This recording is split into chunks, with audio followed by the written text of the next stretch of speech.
Let's move on to the cornerstone of this chapter, how you can create a purpose-driven culture in your organization. A culture where people are fully engaged and inspired to reach a common purpose. Why do you want to develop a purpose-driven culture?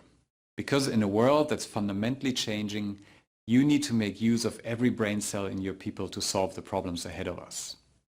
Because your future talent, Generation Y and the millennials, want to work in an organization that's driven by a purpose. And because you yourself might want to work with more fulfillment and purpose. I could give you many more reasons why to establish a purpose-driven culture in your team. But let me leave you with only one research study for now. The so-called firms of endearment, companies which use passion and purpose as the engine for their business, are outperforming the S&P index by a factor of 8 to 1. Bottom line, building a purpose-driven culture is not only essential for your organization to do well in the future, it actually makes sense financially. So why doesn't everyone do it? Well, most companies we speak to actually try to develop a more inspiring culture. They come up with a culture change initiative, kick-off programs, but for some reason it's simply not working.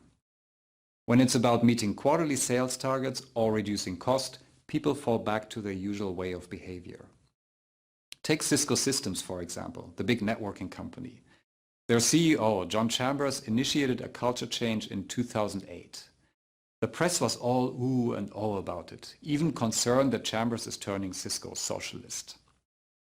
As part of the culture transition, Cisco let 25% of their executives go, because they didn't seem willing to change.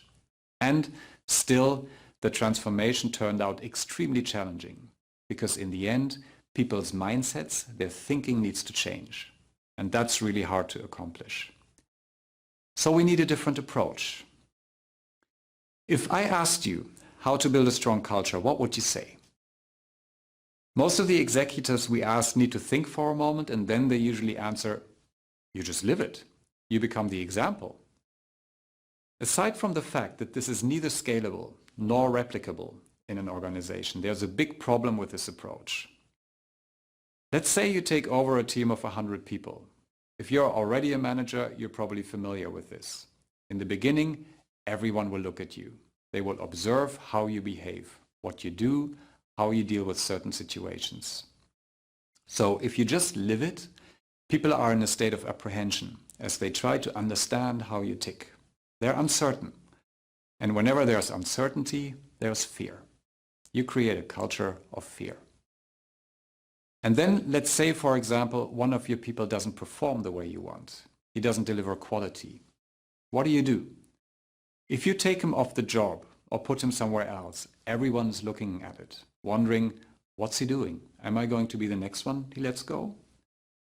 You have not yet established a context for your behaviors, no clear rules of the game. And the consequence is more uncertainty and worry in your team. So to just be an example and live it is not a solid approach for building a culture. That's why in this segment we have developed a step-by-step approach for you to build a purpose-driven culture. You can use the structured approach right away, no matter whether you lead a department or a large organization. Even when you're a middle manager and you think, I can't change our company culture in my position anyway. This approach helps you build an inspiring culture in your team, even if your boss operates in a different way.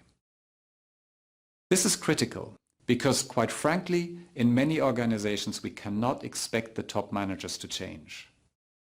Of course, a culture change ideally starts with the top leaders. When you sweep the stairs, start from the top. But many of our current CEOs have reached their positions with the traditional way of doing business. It worked for them. And now, at maybe 50 or 60, we expect them to change to a different way. That's not likely to happen.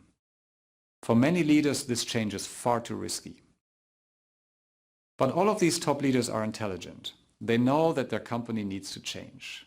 So ideally, and whenever there's an openness, we work with the top management first. If that's not the case, we usually do at least request a mandate from a culture change from the top. After that, we address the middle management, from senior vice president to entry manager level, and help them create a more purpose-driven culture wherever they are. With this approach, we create puddles of water, which over time combine to a larger body of water, and eventually the system can tip. Bottom line, if you're a top-level manager, what you will learn in the following videos will help your company change. If you're a middle manager and you think you can't do anything, you can, because this approach works on every level of the organization, so that you can create the culture you want. In the next section, let's take a look at the necessary building blocks for a purpose-driven culture.